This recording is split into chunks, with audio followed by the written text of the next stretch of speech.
Brought to you by KR Mangalam University. We provide you the platform to turn your dreams into reality. Give wings to your aspirations with KR Mangalam University. Panchkula में एक ही परिवार के 7 जनों ने खा लिया और खाकर हत्या कर ली। सेक्टर 27 पंचकुला का ये मामला है और सेक्टर 25 पुलिस स्टेशन के अंदर परिवार के लोगों को बुलाया गया। उनसे पूछताछ की जा रही है कि कब आखिरी संपर्क परवीन मित्तल, जिसने 42 वर्षीय, जिसके पूरे परिवार ने की, तो कब संपर्क हुआ, क्या डिटेल्स थी। और यही गाड़ी है जिसमें पूरे परिवार ने 7 जनों ने अपनी जान दे दी और ये उत्तराखंड नंबर गाड़ी है UK 07 D53055। और इससे ये लगा फर्स्ट इंडिकेशन में कि शायद उत्तराखंड का परिवार है। जो लीड भी मिली पुलिस को और जिन्होंने पुलिस को इन्फॉर्म किया, और देहरादून के ही परवीन मित्तल थे 42 वर्षीय, जिनकी पत्नी, माता पिता और 3 बच्चों ने ऐसे ही कपड़ा तौलिया टांगकर दोनों, तीनों और चारों तरफ से शीशे के ऊपर अंदर बैठे रहे और जब खाया किया तो उसके बाद यहीं पर जान चलेगी। अब देखिए, आपको गाड़ी के कुछ ये रिसिनिया जो सिरप है उसके कागज, जो डिस्पोजल है उसकी पैकिंग है वो नज़र आ रही है। डैशबोर्ड खुला हुआ है और अंदर, क्योंकि जो चश्मदीद थे उन्होंने भी बताया और गाड़ी को देखकर पता भी लग रहा है कि अंदर कैसे एक के ऊपर एक चढ़े होंगे। जब उनकी जान निकली तो कैसे, किस हालात में होंगे, अंदर उल्टियां तक की हुई थी। और यही कपड़ा ढकने का भी कोशिश यही थी कि शायद किसी को पता ना लगे।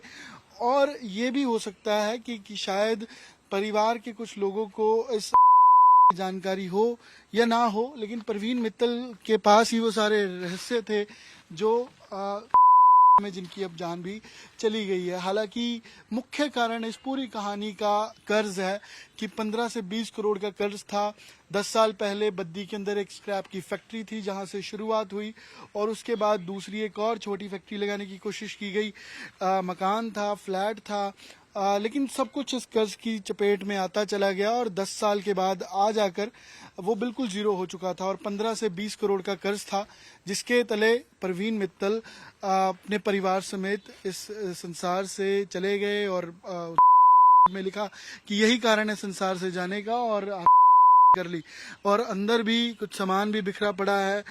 छटपटाहट जब हुई होगी जब के बाद, तो वो कुछ ना कुछ जरूर अंदर सामान की जिस तरीके से खिलरा पड़ा है वो जरूर दर्शाता है। और साथ साथ ये भी बताया गया कि परवीन, क्योंकि मूल रूप से हिसार से थे और 10 साल पहले बद्दी में फैक्ट्री से शुरू किया, लेकिन उसके बाद टूर एंड ट्रैवल, फिर और काम, एक NGO के साथ भी जुड़े। ये काम लगातार 2 से 3 काम बदले करते आते चले गए। और साथ साथ 5 साल पहले जब फैक्ट्री नहीं चली बद्दी के अंदर तो देहरादून वापस चली गए।